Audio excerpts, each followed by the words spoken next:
Recording. All right. We're Let's recording, go. Joe, so you're good. Okay. Thank you, Mary Lynn. All right. Good afternoon, everyone. My name is Joe Sullivan. I'm the chair of the Board of Accountancy. I am calling this public meeting of the State of Oregon Board of Accountancy to order. Today is Wednesday, July 17th, 2024, and it is 12:02 p.m. This meeting is being held via Zoom. This meeting is being recorded. Please be sure to mute your microphone and unmute only when you are called upon to speak. Please do not use the chat room for any discussions. Should any technical issues arise, the meeting will be paused until they are resolved. And so I'll go ahead and start with roll call. I'm just going to go ahead and call things out just so we don't stumble through it as I see it on my screen. So I'm going to start with the conference room. So Martin, maybe kind of go through the conference room. Yeah, that'll be short and quick because it's yours truly, Martin Bittioni, Executive Director, and Mary Lynn Varner, board staff. that's it. Perfect. Thank you. And then I'll keep going here. Jason Robinson. Jason Robinson, board treasurer. Perfect. Sherry. Sherry McPherson, OSCPA staff. Perfect. Logan. Logan Steele, board member. Angie. You're on mute, Angie. I know. Sorry, it was telling me I was being recorded. Angie here. Okay, good to see Angie. Amanda. Amanda Fells, OAIA. Okay, thanks for coming, Amanda. Rob. Maybe a vice chair. Okay. Megan. Megan Hartley, board member. Perfect. Adam. Hi, Adam Appledal, OSCPA Vice Chair, here by Zoom. Yeah. Thanks for coming, Adam. Jason Orm. Jason Orm, LRC Chair. Okay. Jeremiah. Jeremiah Leppert, board staff. Okay, let's see. They're bouncing around on me now. So I have Marcus Rayner. Yes, good morning. Okay, thank you. Rachel. Rachel Reardon, PwC. Okay, thank you for joining us. And I think the only other one I see is the BOA admin. Yes, that's also Marilyn. She has Okay. 2 names today.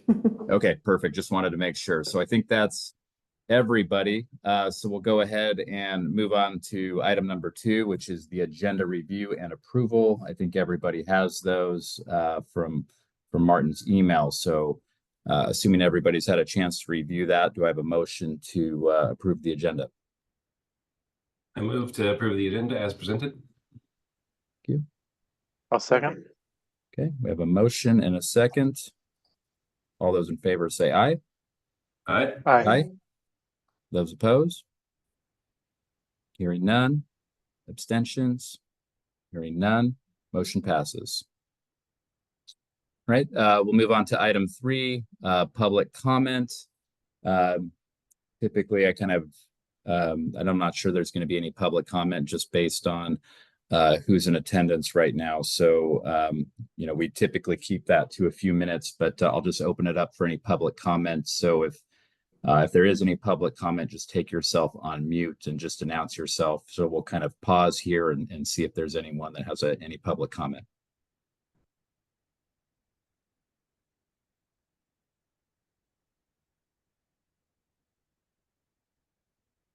All right.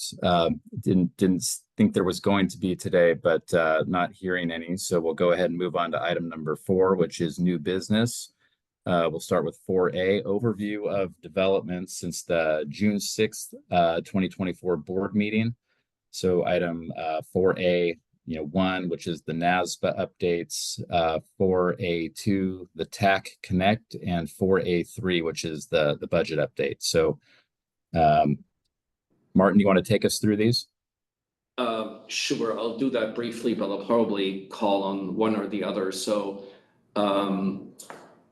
Haley's not with us today, but there's a couple of things that have happened. One is if you go back to the June 6th board meeting, we had a discussion back then that we had a wonderful opportunity for Jason to apply for one of the NASBA positions. I think that was the alternate position for the Pacific region for the nominating committee. I have not heard back on that one. I don't know, Jason, if you have, if there is an update that you have on that front. I'll just stop there.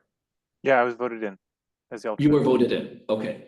And then we also, so congratulations on that, Jason. Yeah. Congrats, Jason. That's great.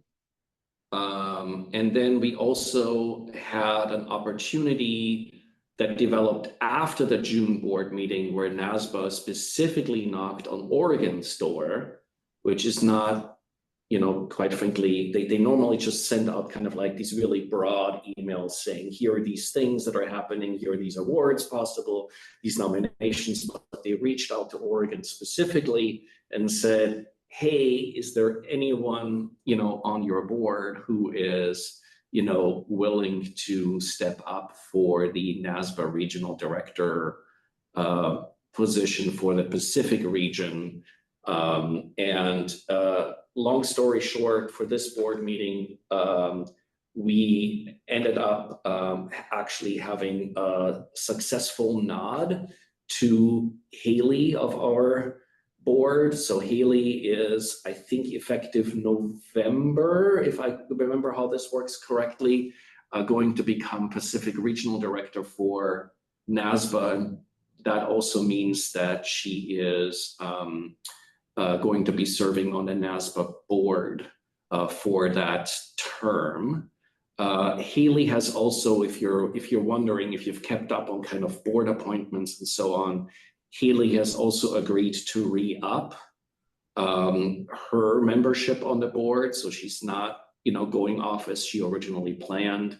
So that's another kind of key update there. Beyond that, I know that we submitted as planned the award nomination for Ray Johnson. That went in on June 30th. We haven't heard anything back on that yet. And I also appreciate and thank the board again for putting me in for an award as well. I don't think we've heard anything back on that either, but that got done. The Western Regionals, Jason, help me with this a little Sorry, bit.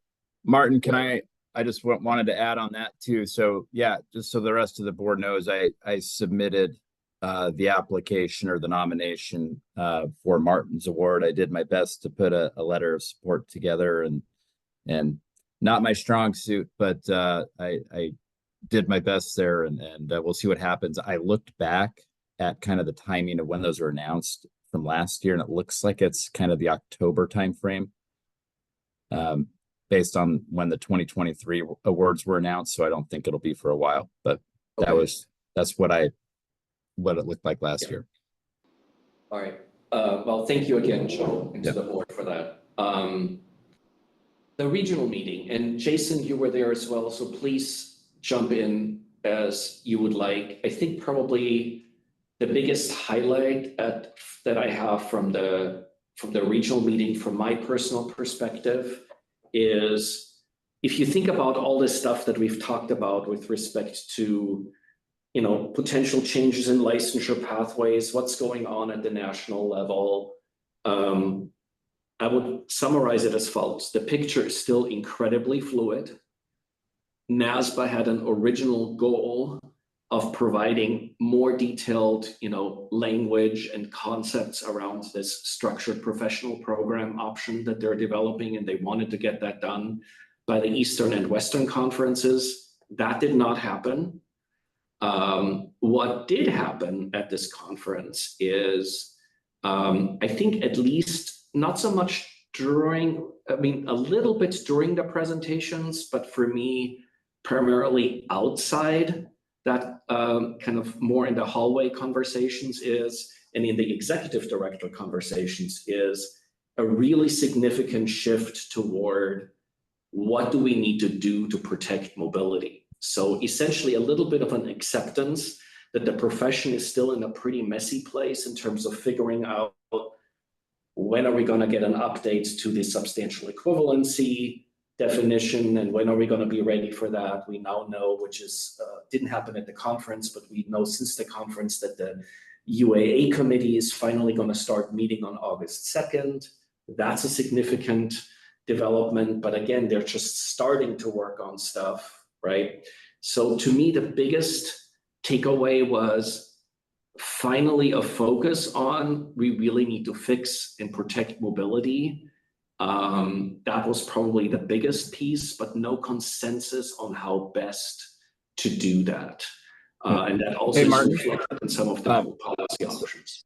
My apologies. Sorry to interrupt again. I have to step away for about 90 seconds real quick. Please continue the discussion. I'll be right back. My apologies, but I know I'm up to date, so please continue the conversation. Okay. I'll be right back. So I'm just going to mute myself and step away and keep going, please. No worries. And Yeah. Raul, if anything comes up, it means that while Joe is away, that you're in the you're the head honcho. So if anything comes up, you're in charge, Raul. Okay. So that was probably the biggest piece for me in terms of kind of an emerging consensus that we really need to start shifting the profession's attention to kind of protecting mobility. And I don't think it's coincidental, and this is kind of overlaps with item 4A2, that happened at that conference, because one of the things that happened prior to the conference, I don't know exactly how much earlier, but you may notice that we have, two folks from PwC attending, Marcus Rayner and Rachel Reardon, representing the Accounting Coalition, which is a coalition of the Big Four accounting firms, right? And effectively, since we didn't have really a national consensus between AICPA and NASBA or UAA work emerging yet on how do we protect mobility, and still no consensus on licensure pathways and substantial equivalency, essentially tacked us all a huge favor by coming forward and basically saying, we need to start focusing at minimum on protecting mobility. And they came forth with a grandfathering approach in language that, the LRC had in its materials yesterday, that you have in your materials for today, as one of the options in which, the profession could protect mobility. So I think that tack did us all, a huge favor by having far more access to the voices nationally than I do, to kind of start focusing that discussion. And that was reflected at that conference, right? But very far short of consensus. Inside the executive directors group, there is a rising level of interest, still a minority interest, but a rising level of interest of one of the other options being open mobility. So we'll get into that when we get into the LRC recommendations, right? But I can say from a conference-specific perspective that even at the executive directors level and in the executive directors discussions, that there's this rising level of interest in, given kind of the messy place that we're still in on substantial equivalency at the national level, that with respect to protecting mobility, that maybe a strict focus on mobility and delinking substantial equivalency for mobility might be another good alternative. That's still a minority opinion amongst my colleagues, but it's very much a rising topic, rising level of interest. So that's what I kind of took away from the conference. What else am I missing? Jason, you were there and actively engaged. What else am I missing, Jason? Well, everything that LRC went over and is bringing to the board today is stuff that was reiterated at the conference and discussed. So I think that's a really big point I want to make, is we're really doing good work here in Oregon, and we're multiple times I was approached on the concepts and stuff that we were pushing forward in Oregon. So in some ways, I think we're leading the way in those regards, and we're getting a lot of attention from it. Yeah, the concept of mobility and open mobility, it's for me, it's very interesting in the fact that when do we regulate CPAs? It's when they get here and start doing work. And so the ability to be able to be a CPA in any given state, it seems that the open concept is just you come, you announce yourself to the board, you register with us and everything, you get your name on the docket, and then we start regulating you. And this whole piece about having to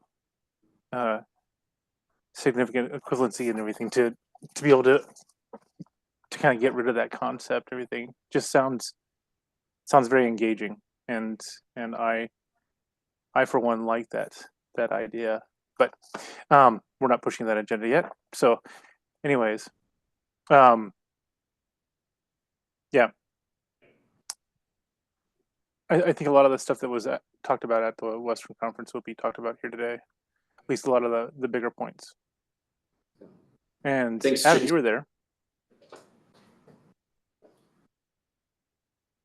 Yeah, no, thank you, Jason. I think that's absolutely true and helpful. There is a lot of eyes around the country on what we're doing and the work that we're doing. So that's absolutely true. Okay, well, with that, I've actually already covered Joe, the TAC piece to some extent, right? In terms of them stepping on there. There was also, I want to just also say thank you to Marcus and Rachel very publicly, because with OSCPA's help, thank you, Sherry, we had a direct connect with Marcus and Rachel also after the board meeting, and had a really, really wonderful, very reasonable discussion around TAC's core interest of protecting mobility. So really appreciate that and hope to keep Marcus and Rachel as TAC representatives really close at hand. And thank you also to both of them for attending yesterday's LRC. That was very kind and very helpful. Budget update. I will simply say I have no updates because I have nothing yet from DAS. That also means, and I should have said that earlier, there is no action item that I can present under item 4E. So if any one of you, particularly auditors among you, say, where is my action item in 4E in my materials? If you don't find it, that's a good thing, because there isn't one. Because I don't have anything in my hands from DAS yet. There was a brief moment when I put this agenda together where it looked like Monday or Tuesday of this week might actually be the day where I would get the actual first draft of our board's budget request through the audit process. That did not happen. So Joe, we have a little bit less to do. I have nothing to present under 4E. You and I are going to have to work offline in a couple of weeks around some of this stuff.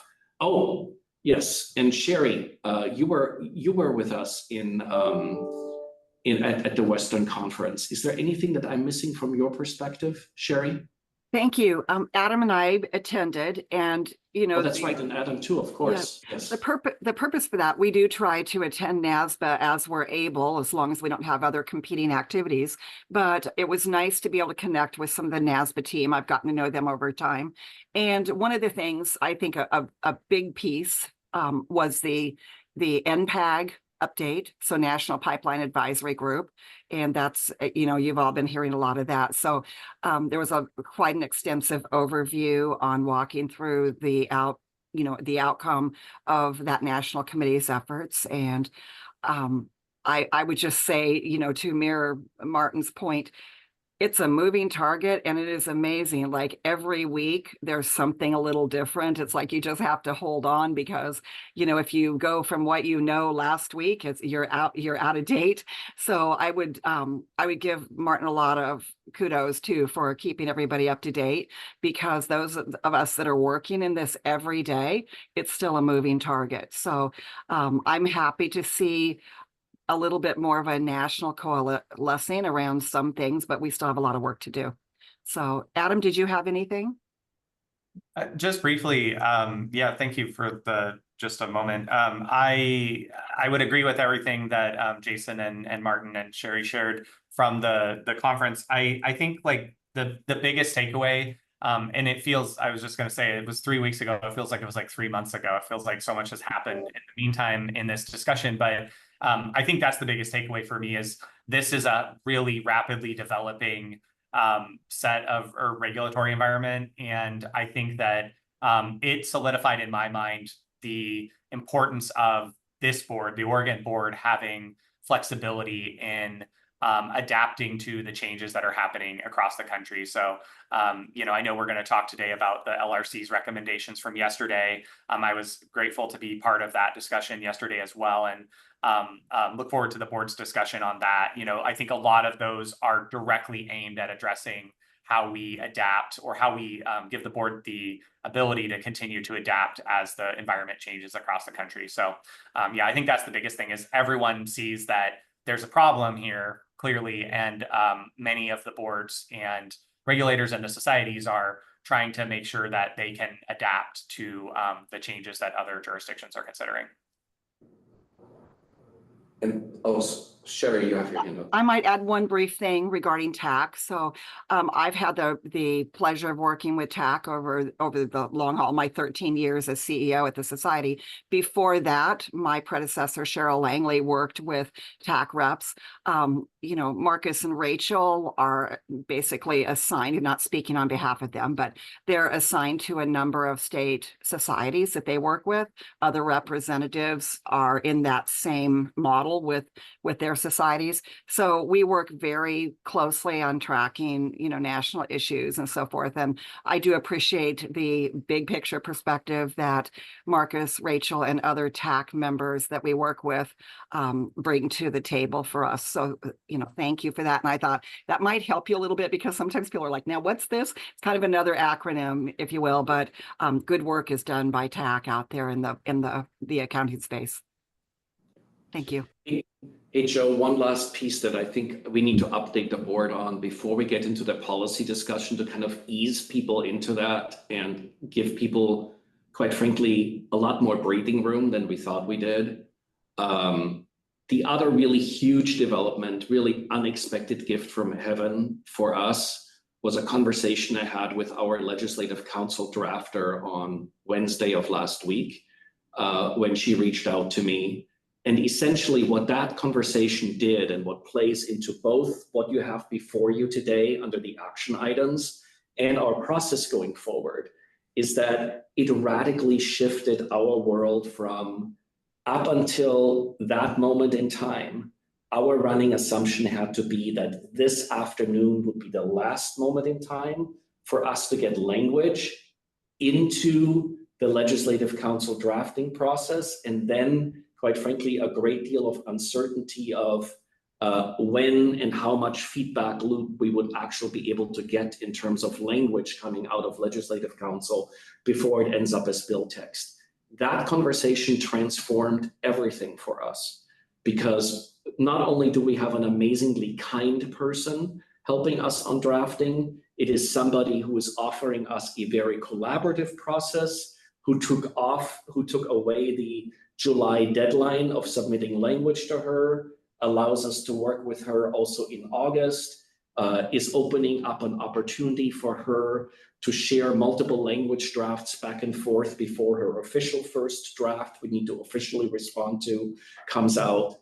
And it's transformed this from we have to get language in the door this afternoon to both the LRC yesterday and the board today having the luxury to just focus on these really big policy lifts and allowing us with Jason's and LRC's, so the other Jason, now Jason Orm's help and LRC's help to focus intensely over textual detail and further drafting over the next month, leading up to a work session of the LRC on the 19th of August, followed by what we hope to put on your calendars. We've only checked with Joe so far because this all just happened yesterday. Hopefully on your calendars, a slightly longer than lunchtime meeting on the 20th of August that we hope to get the board together on to kind of get everybody at the table on specific language pieces that we then hope to get into Ledge Council the afternoon of August 20th. So that's essentially a huge gift from heaven, because this person is opening up the process. She's experienced on occupational licensing.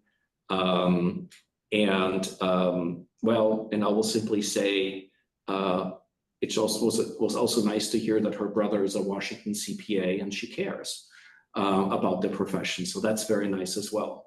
So we kind of lucked out at multiple levels. And we also lucked out because once she gives us the official draft and we need to react to that, her deadline is in early October, which means that OSCPA has an opportunity at their board meeting to deal with kind of one last shot at language on September 19. We can do the same thing at our board meeting on September 26 and make sure, and essentially without having to schedule a big, final process board meeting, it all fits into our existing, budget meeting, not budget meeting, board meeting process. So I'll stop there, but I hope that eases the board into the policy discussion and why we can afford to focus on these really big policy recommendations coming out of the LRC versus specific text pieces. Well, thank you, Martin, and thank you everyone for the comments. Before we jump into the policy discussion, should we actually just, finish that thought on that August date while we're there? Does that work for everybody on August 20th? So Logan, Raul, what I'm hoping Jason, is for like a noon to 2 type thing, that I'm not sure that we'll get through it in an hour. It's just to be safe. I'd love to have a little bit more time than just lunchtime, just to be safe. If we can get through it in an hour, Joe, I know you're really good at keeping us on task. That's great. But I'm not exactly sure, there's a lot of detail that we're going to look at. So I'm a little nervous about scheduling as an hour only.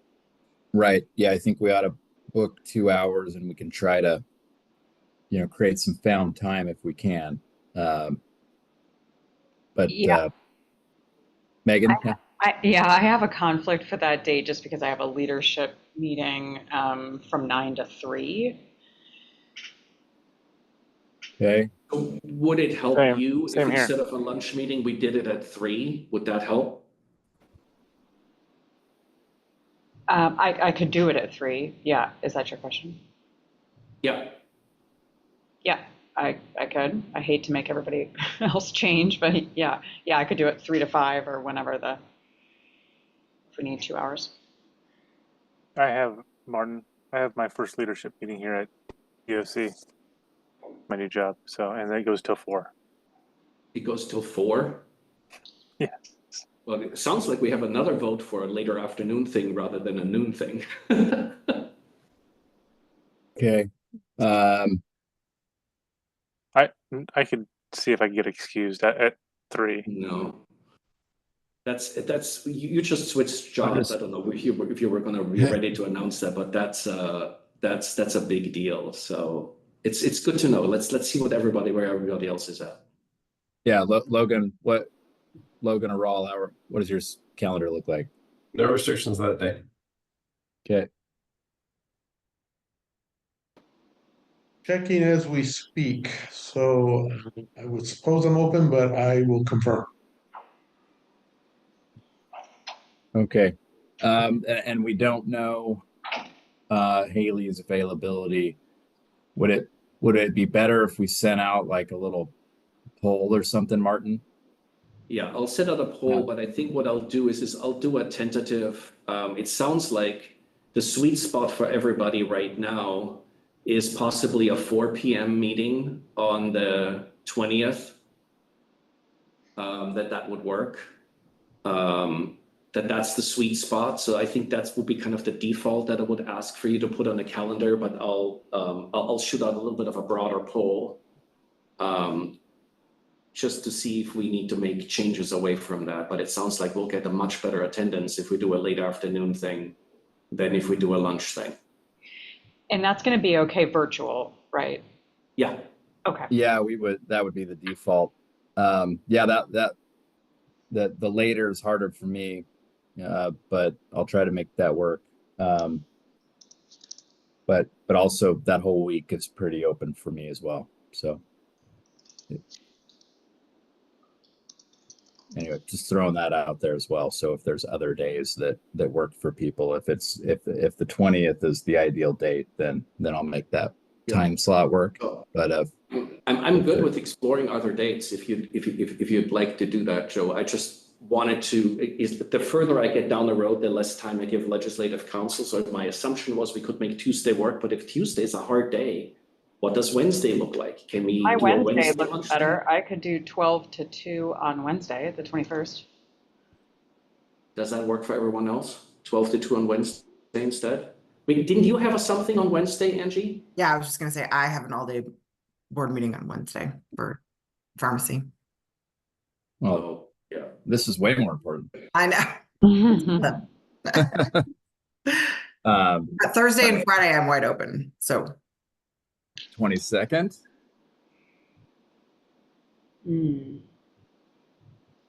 Same.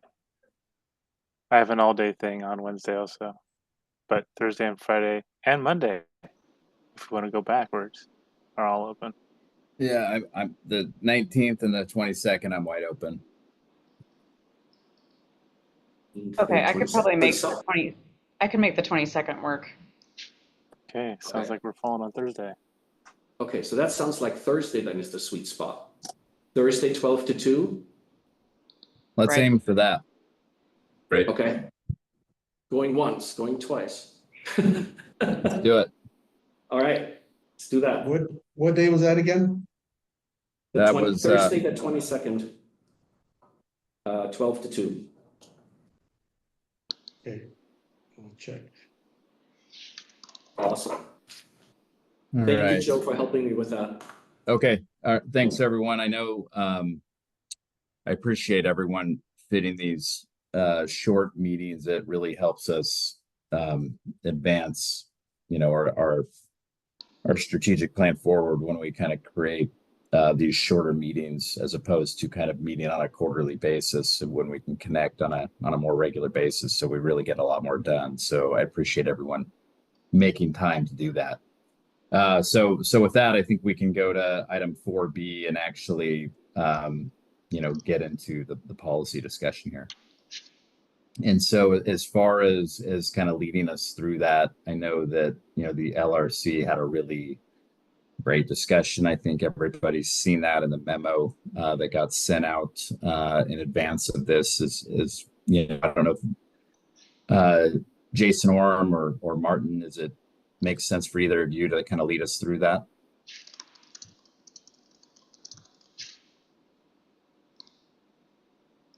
Martin, if you'd like to take it, you drafted the memo, which is a great executive summary of what we accomplished in 2 hours yesterday. Or if you're tired of talking, tell me and I can talk. No, it's okay. I mean, I'm happy to do it, but I needed your validation first because the timing was so tight that I couldn't write this up until last night. So you're solid with the way this was written up. You don't feel like it over or underrepresents or shifts anything from the LRC yesterday? I don't believe so, no. It is a good summary. All right. Well, how about if I set the course, and then do you mind jumping in, Jason, if I'm kind of going off kilter or missing something? Happy to. And then the other Jason, you were there as well. So please, both Jasons help me if I kind of veer off the path. So in essence, we're dealing with 3 policy recommendations, right? And we essentially started first at the level of initial licensure, right? And this is the discussion that effectively focused on kind of an extension of where does it make sense for us to be specific versus more general at the statutory level, right? And there's a lot of thinking that kind of evolved, including after the June board meeting. Part of it is driven by players external to Oregon, right? Because California has, for example, become kind of the big kahuna on the block and has really kind of advanced this thinking that is now quite frankly starting to get picked up by other jurisdictions. including, we were told yesterday by TAC, at least conceptually, by the Florida Board of Accountancy, that essentially says, shouldn't the profession from an evergreen perspective move away from very specific hour standards in statute and rule, and instead focus on, okay, if you have a degree at the bachelor's level, this is how much experience you should have. If you have a degree at the master's level, this is how much experience you should have. And effectively then give the boards flexibility that if somebody doesn't have an accounting degree, if the degree is in something other than accounting, that you then have the authority, that then you have the ability to dig into the specifics of making sure, just the way we do today, that you have essentially what we call our buckets covered, the accounting specific and accounting related experience. But it also opens up opportunities around efficiency of saying, hey, if somebody has a bachelor's degree in accounting, do we really need to look at transcripts? And do we really need to look at, whether somebody has 24 or 30 or 36 semester hours in something? Can we at that point simply trust the accredited institutions that that's a solid bachelor's degree in accounting without looking underneath the hood? And the same thing at the master's level, right? It also opens up some flexibility around, hey, can we have statutory text that we don't have to go back and amend if institutions start offering a bachelor's degree at a level of semester hours that is different from 120, right? So there is kind of that whole arena there. And essentially the first recommendation from the LRC is to move in that direction for us, the same way, that California hasn't yet put in language, but has started to really embrace as kind of the next direction that their board wants to take. Florida is now on board. I know other jurisdictions are starting to kind of encourage that move away from specificity. Indirectly, Washington's done the same thing, but just taking all the specificity out of their statute, right? So the LRC recommendation here is for us to, at that level, really move toward this master's +1, bachelor's +2 as the core educational standard for initial licensure, together with an ability to address the non-accounting degrees and what we need to do there in rule. I'll stop there. Jason, both Jasons, is that a fair representation of LRC recommendation number 1? Martin, that is. And it's interesting, I thought of something as you discussed it just now that I didn't think of yesterday. When I was licensed, it was master's +1, bachelor's +2. I never heard hours 36 years ago. So we're kind of reverting back to whether or not my memory is correct is another matter, but we're making the recommendation that we go to based on degree, and that also keeps us out of having to readjust statute if universities adjust hours on degrees.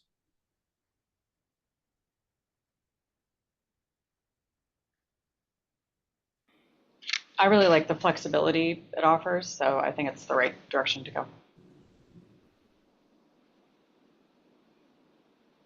Two separate questions here, right? What's in the statute and preserving flexibility? And I think I agree with Megan. I like flexibility.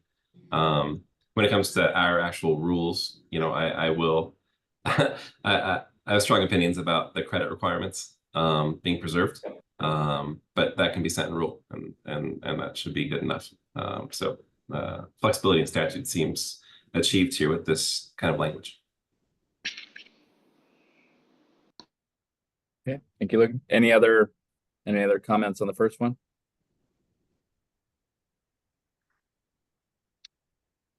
Not seeing any. Martin, you want to keep going with the second? The second one, I think, is actually probably, at least from my personal perspective, probably the easiest and most straightforward of the LRC recommendations. Because in essence, what it involves is now we're talking about reciprocity licensure, which is obviously a sub-bucket of initial licensure geared toward those that already have a license somewhere else, right?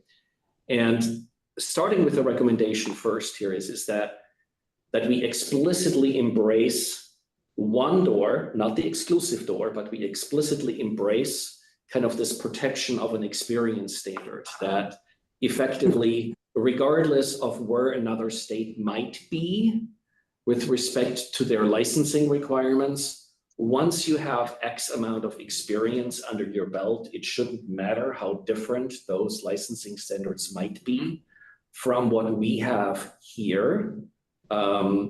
Essentially means UAA currently has such a construct that says, hey, one of the options of approaching reciprocity licensure is that you qualify automatically if you've practiced as a CPA for more than X years, and the UAA standard is 4. So the LRC embraced essentially us explicitly adding that in. The reason for that is that it provides an extra layer of protecting mobility in a sense of not practice privileges, but in a sense of, you know, assurance that you can get licensed as a CPA easily in another jurisdiction, even if your jurisdiction ultimately has pretty different licensure requirements simply based on the length of practice that you have, right? So it's a little bit of a delinking things, reciprocity from mobility, from substantial equivalency. It's kind of in the background is a bit of this worry about, is the profession going to have ongoing disagreements in terms of updating its substantial equivalency definition?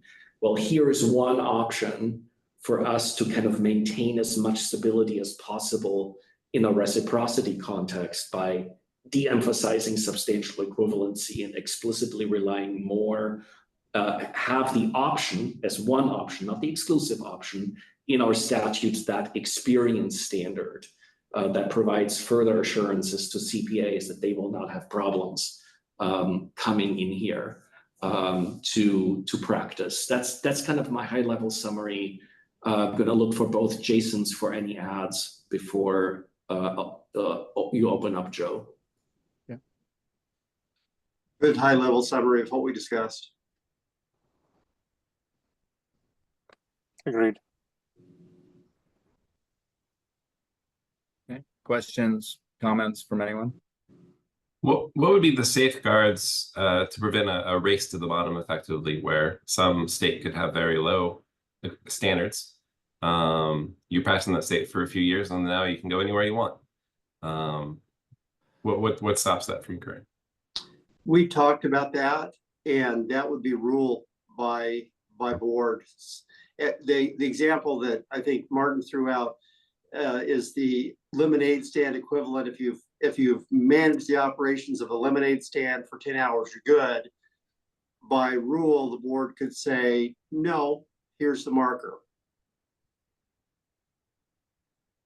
Yeah, and getting back to the theme of preserving flexibility in statute, I think that seems acceptable to me. I think, you know, relative to the education side of things, I could see a bigger mismatch between what statute says and what rules say here, where there could be some challenge with folks being misled by the statute, thinking it's much easier to get into, you know, into practice in the state. So I don't know if I don't know how to resolve that question. But does anyone share that concern where the statute seems very liberal, but then we have these rules that are quite different from what the statute states?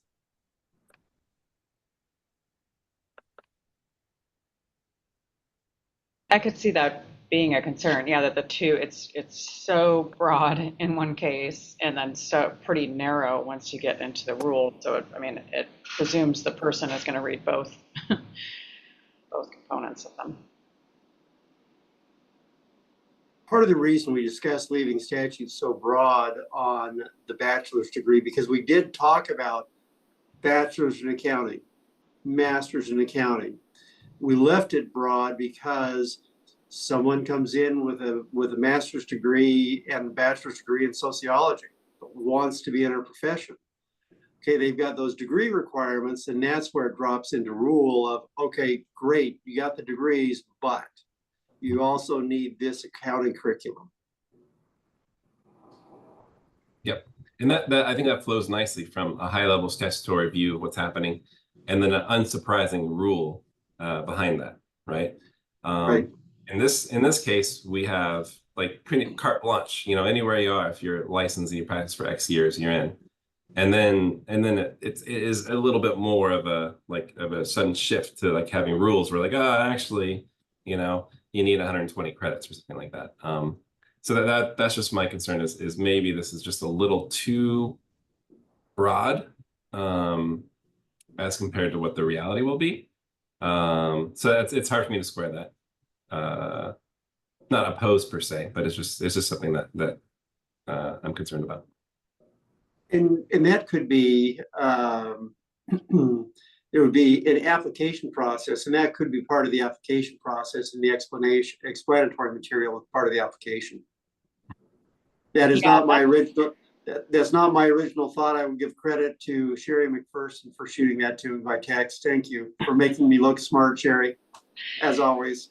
Yeah, no, that's how I think it would need to be handled too, is just making it really, clear to the applicant that they need to read those rules. Because I just think we do need to lie in the favor of flexibility, not only for applicants, but also because, our profession is changing, right? ESG, NOCLAR, those types of things, like there is going to be assurance over things that, currently my accounting degree doesn't get me all the way that I need to be to attest to those things. So Jason has his hand up.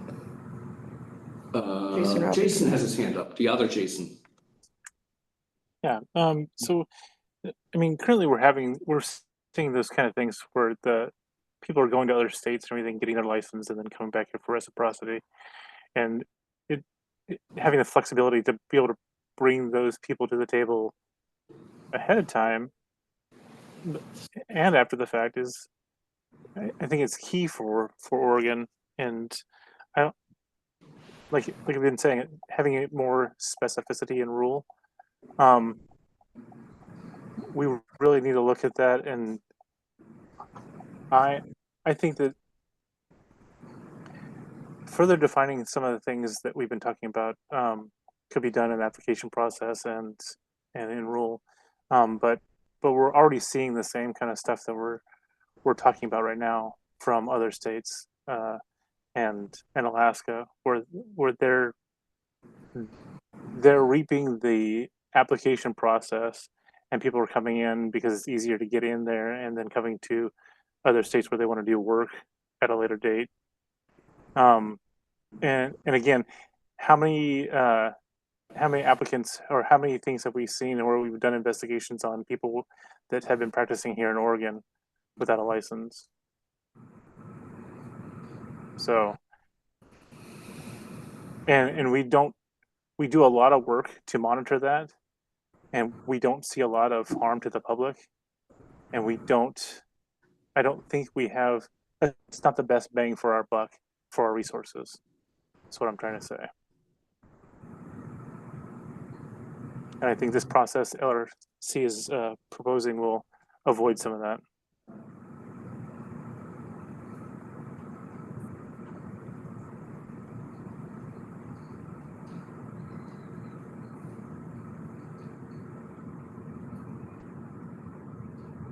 That's all I have.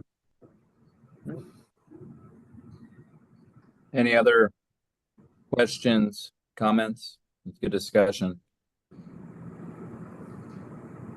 I know we're approaching an hour here, so I just want to keep us moving here, and then we can kind of discuss, the direction and action steps here. So let's keep moving here to the next one.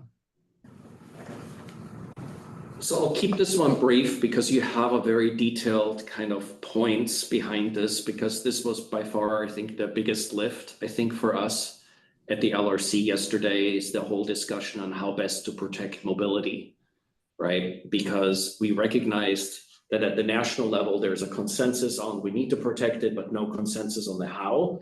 And there are two basic policy options.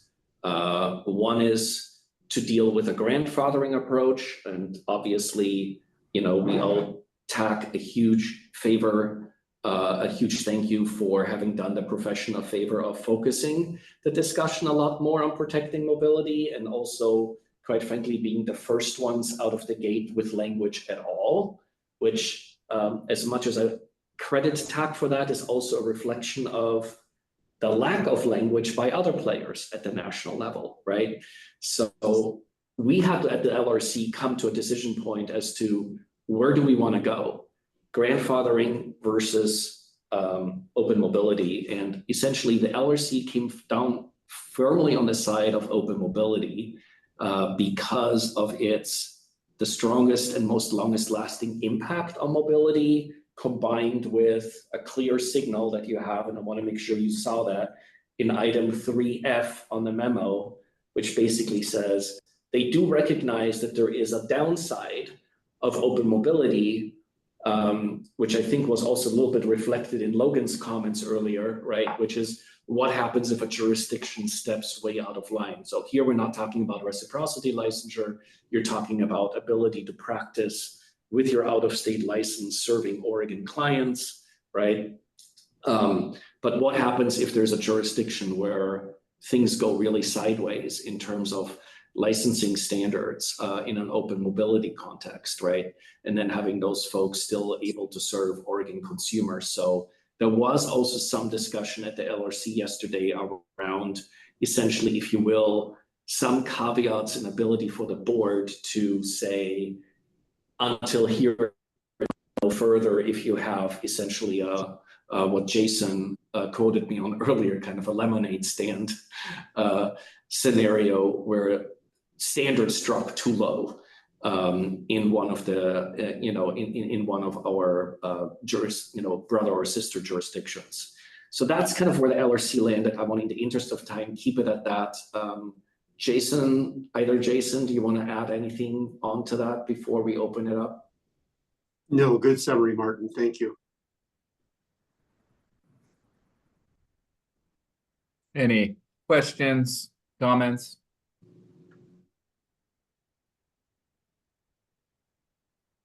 I'm not hearing any, but again, thank you for presenting these, Martin and Jason, and then Jason Robinson as well.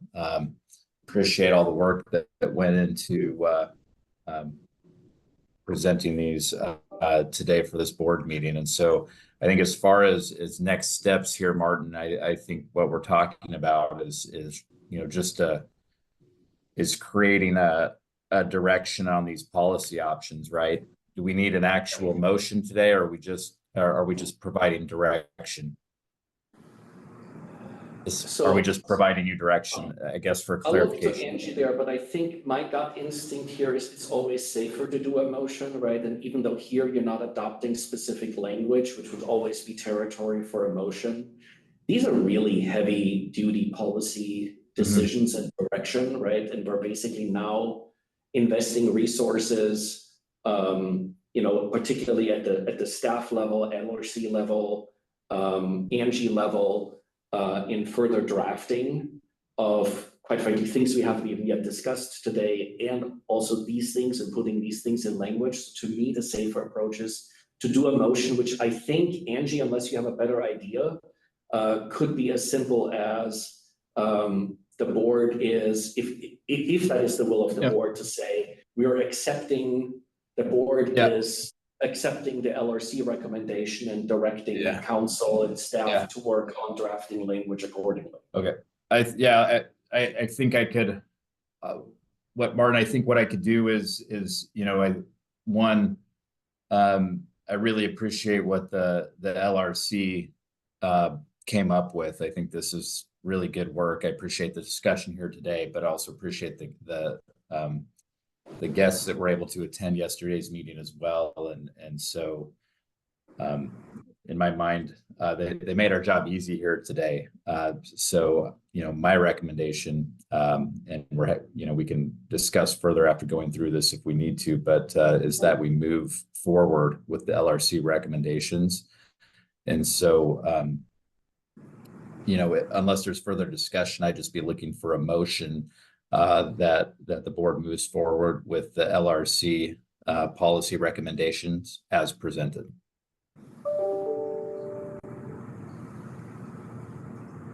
So someone could say so moved if they wanted to. So moved. Second. Can I just, can I heard the second from Megan. Who did the motion, just so that I can easily identify it for the That was record? Jason Robinson did. Jason, okay, thanks, Jason. Yeah, so we have a motion and a second. Any discussion? Not hearing any. All those in favor say aye. Aye. Aye. Those opposed? Hearing none. Abstentions? Hearing none. Motion passes. All right, thank you, everyone. That's exciting stuff. So really happy to see that. So that concludes items 4C or 4B. 4C, we did 4D earlier. No 4E. Do we want to do 4F? Is there a 4F, the brief report there, Martin? Do we want to try to get that done? I'll give you 15 seconds. Okay. Andrew, team is working really hard. Andrew is as sick as a dog, so there is no really, he's incredibly sick right now. So haven't had him here this week. So the only update that I have is super high level, which is that currently we're doing far better than the last 2 renewal seasons that I was at. We're currently processing through at least June 23rd. So we're, you know, there's still a bit that we have to get through, but we're doing far better in terms of first in, first out in customer service than in prior seasons. Quite frankly, we didn't get as much help from our licensees, notwithstanding our reminders we sent out this time, because we literally had almost 3,000 folks wait until the last week to submit their renewal. And that's a really high percentage for us. So that, in the context of, you know, there's only so many staff hours that we have, does mean that we struggle with that a little bit in terms of our processing times for the folks that come through at the end. But I also want to recognize, especially with Mary Lynn in the room, when in the earlier waves, Mary Lynn was single-handedly responsible for weeks and weeks of us, of the early folks being able to get things out the door in a matter of 2 or 3 days after people submitted in their renewal. We haven't had that in a really long time and got some very nice feedback for that. So, you know, it's not without bumps, but it's significantly better than the last 2 renewal seasons. In part because, you know, we still have structural limitations and inefficiencies here that we're trying to address, but that's for the September board meeting, what we're doing about that. I'll stop it here. Okay, well, thank you. And thank you, Mary Lynn and Martin, please, you know, express, you know, the board's gratitude to the rest of the staff. I know that's an absolute ton of work to get through, and maybe, you know, offline, we can talk about something that we can do for the team, you know, just as an expression of our gratitude to get through that renewal. And now season. it's all hands on deck. You know, Erica is working too really hard on renewals and all that. And in the midst of all this, we're still doing, you know, a whole bunch of reciprocity applications that are urgent. So we're getting it from all sides right now, but they're doing great. Yeah. So next time we connect, obviously we don't need to do it today, but let's add that to our agenda. So again, thank you for that. And I think that leads us to item 5, which is announcements and adjournment. So I don't think we have any announcements other than we have our special board meeting, which we landed August 22nd from 12 to 2 p.m. Next regular board meeting would be Thursday, September 26th. And then with that, everybody, again, thank you for carving out some time to meet here for a special meeting today. Appreciate the progress we're making. It's exciting stuff. Look forward to seeing you again next month. This meeting is adjourned. It is now 1:01 p.m. Thank you, everyone. Thanks, everybody. Thanks, Joe. Thank you all.